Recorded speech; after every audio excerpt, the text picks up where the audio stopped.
Opening up diagonals immediately, this pawn thrust stakes a claim in the center and prepares piece development. Solidifying the center's pawn chain is the immediate intention, preparing for a methodical queen's pawn game. Solidifying central presence, this advance immediately contests black's flank intention and opens avenues for rapid piece development. Challenging the center immediately with a pawn push, this aims to disrupt white's pawn chain and open lines for black's pieces. Securing the center and preparing development, this knight aims to influence the d5 pawn and control key squares. Unburdening the center, black prepares for a more fluid piece development and potentially a fight for open lines. Recapturing the pawn secures central control and opens lines for piece development. Developing the bishop outside the pawn chain immediately contests central influence and prepares for castling. Challenging black's bishop directly, this knight maneuver aims to gain space and pressure the queen side. Centering the bishop on g6 fortifies the pawn chain and eyes the king side, preparing for solid development.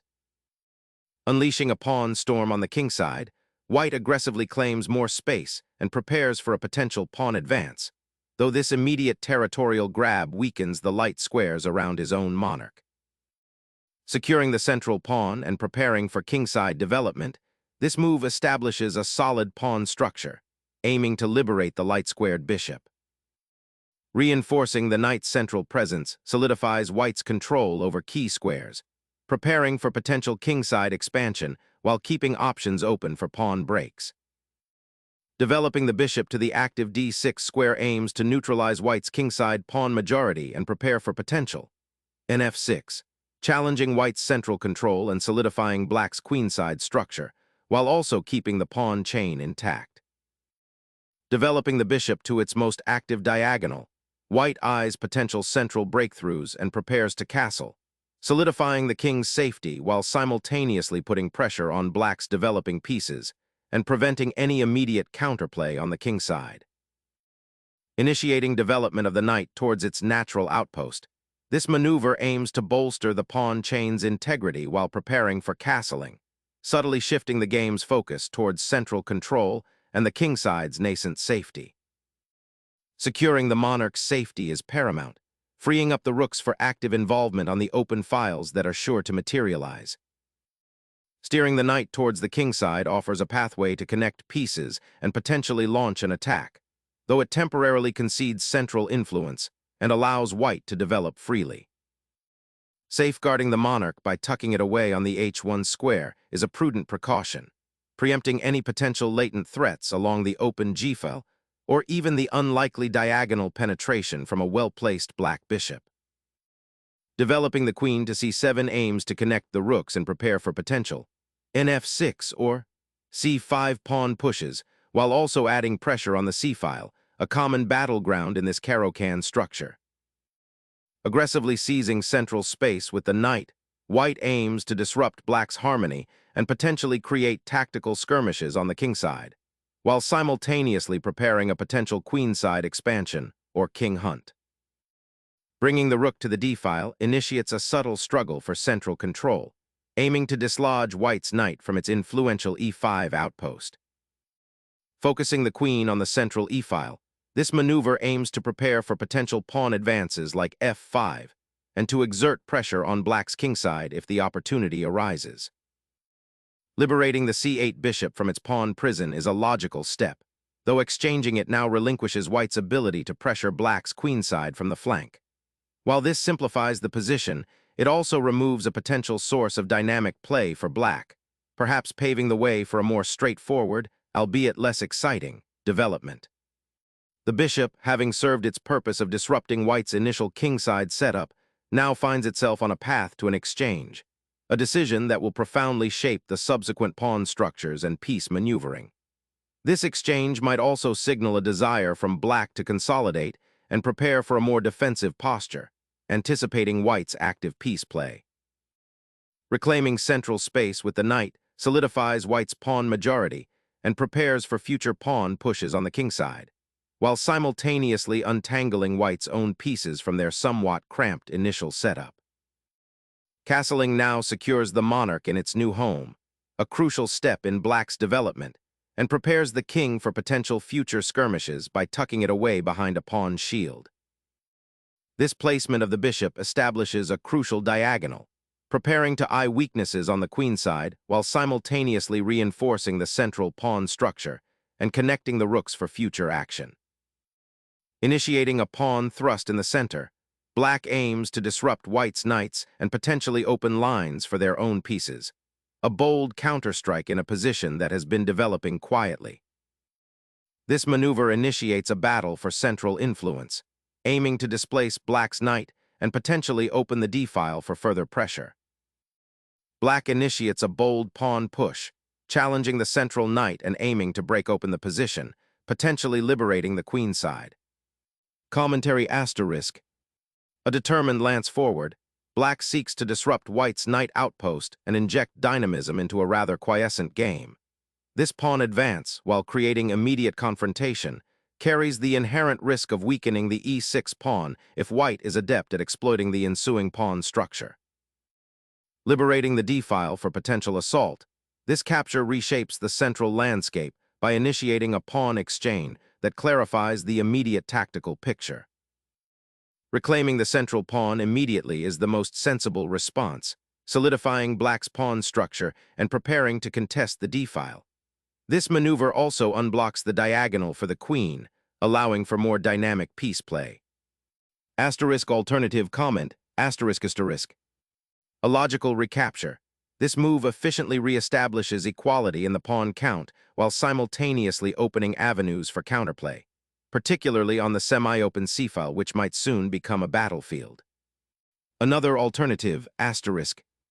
Prioritizing pawn symmetry, this knight hop is a sound decision, returning the pawn to its rightful square and ensuring no immediate material advantage for white, setting the stage for a more positional struggle. And yet another asterisk. This recapture is critical, as it prevents white from establishing a dominant central pawn presence and prepares to contest key squares in the center and on the queen side, preventing white's pieces from overextending. Sharpening the central contest, this exchange initiates a structural shift, potentially opening lines for white's pieces and complicating black's pawn complex. Black reclaims the pawn, solidifying the center and developing an active piece, though the pawn structure is now somewhat fractured. Solidifying the center and preparing to contest the open files, this bishop move simultaneously develops and aims to control key squares. The bishop retreats to safety, but this tempo loss allows white to solidify their central control and prepare a kingside expansion, potentially leading to a powerful pawn storm if black isn't careful. Opening the rook to the central file signals white's intent to seize initiative and challenge black's central pawn structure, aiming to exploit any weaknesses created by the pawn exchange. Sacrificing the bishop for pawn structure relief on the queen's flank opens up the c-file for white's rooks. Reclaiming that central square with the knight solidifies white's pawn structure and prepares for a potential kingside assault. Opening a critical file and bringing another heavy piece into the fray, black initiates a powerful counterthrust that aims to disrupt white's centralized structure and exploit the newly formed open file. Reclaiming the knight with force unifies white's pieces and clears the d-file, preparing to challenge black's centralized queen and potentially exploit the slightly less robust pawn structure on the kingside. The rook repositions itself, offering a potential exchange that could simplify into a slightly more favorable endgame for you, as white's knight on c3 is the primary piece controlling the central squares. The knight's repositioning to c3 aims to solidify the central pawn structure and prepare for potential pawn advances on the kingside or queenside, while also contesting the d5 square, which black currently holds a strong influence over. Probing for weaknesses in white's central pawn structure, this repositioning of the queen seeks to exploit the semi-open c-file and potentially create tactical opportunities against the pinned knight. Re-establishing a presence on the d-file immediately seeks to contest black's tentative control and prevent a simple repositioning of their rook. This is a proactive measure, aiming to disrupt any simmering plans and keep options open rather than allowing the opponent to consolidate. Sacrificing the exchange here undeniably simplifies the position, clearing the way for a potential endgame. Black's intention is likely to avoid further complications arising from White's active pieces, and instead aim for a more manageable scenario where their queenside majority might become a factor. It's a pragmatic decision, prioritizing a clear path forward over clinging to material that might prove difficult to defend. A crucial juncture emerges as White reclaims the knight, fundamentally altering the pawn structure and ushering in a simplified endgame where precise calculation and piece activity will be paramount. The queen gracefully retreats to a more active square, eyeing the potentially weakened queenside pawns while also offering a defensive post behind the advancing f-pawn. Unburdening the queen by pushing the rook to the back rank initiates a critical endgame transition, aiming to simplify into a pawn majority advantage on the queenside after the inevitable queen exchange. Unleashing a pawn storm to disrupt the kingside structure, this ambitious advance aims to gain space and create attacking potential against White's seemingly solid setup, although it risks weakening the pawn chain. Opening a new avenue for the queen, this maneuver subtly aims to destabilize Black's currently solid pawn structure by potentially exploiting the file's openness.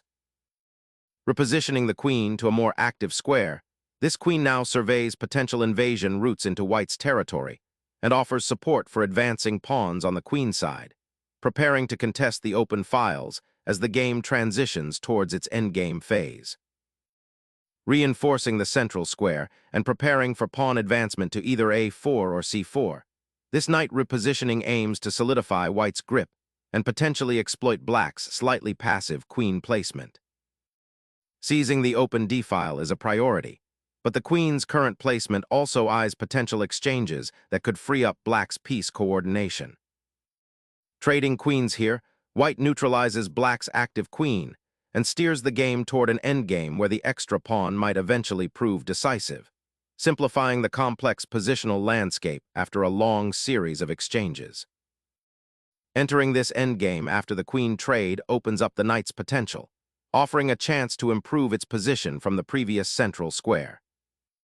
Pivoting the knight towards the queen side opens up a new avenue of attack, potentially threatening the pawn chain and disrupting Black's central control. Abandoning the central outpost with the knight opens up Black's queenside pawns and allows White's knight to become a menace on the c-file, potentially targeting weaknesses that were carefully built up.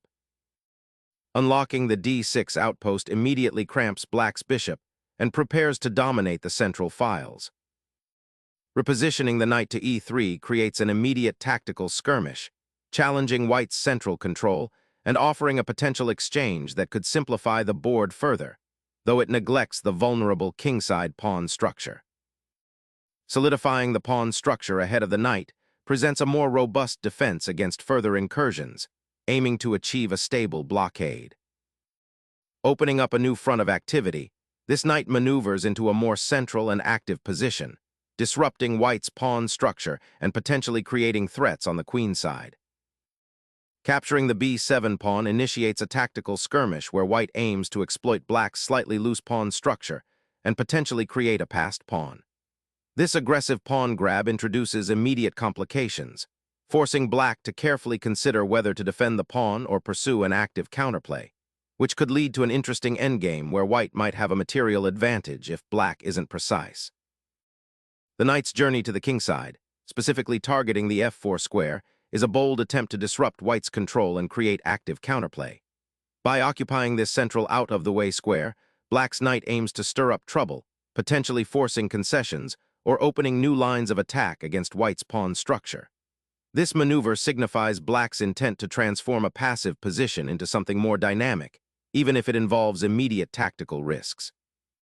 Initiating a flank pawn thrust seeks to secure a wider space advantage for the knight, aiming to coordinate it with potential advances on the queen side. Asserting control over the central squares, the knight's repositioning aims to disrupt White's pawn structure and create immediate tactical threats, potentially targeting the b-pawn and initiating a more active role in the evolving endgame. Establishing a passed pawn on the queen side now becomes the primary objective, leveraging the space advantage gained from the previous exchanges and threatening to create a powerful force that black will struggle to contain. Exploring a new frontier, black ventures the knight to c3, a daring outpost that disrupts white's pawn structure and eyes the vulnerable b2 square, injecting dynamic counterplay into a potentially stagnant position.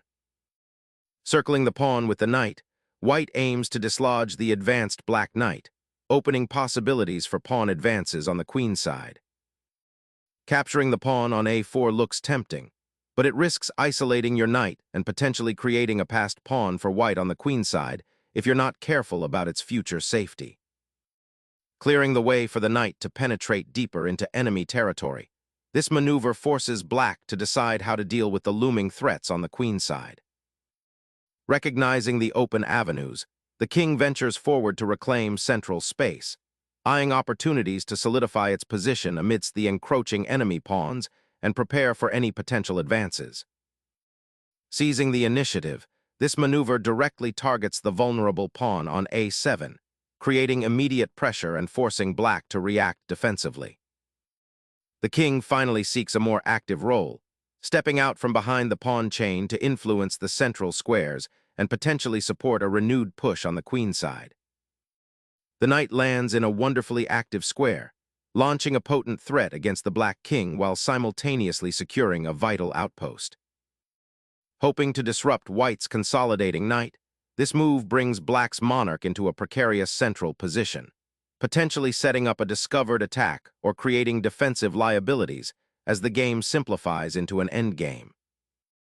Relocating the king back to the g1 square from the somewhat exposed g2 position is a sensible preventative measure, solidifying the monarch's safety as the endgame transitions into its final stages and both sides jockey for advantageous pawn structures.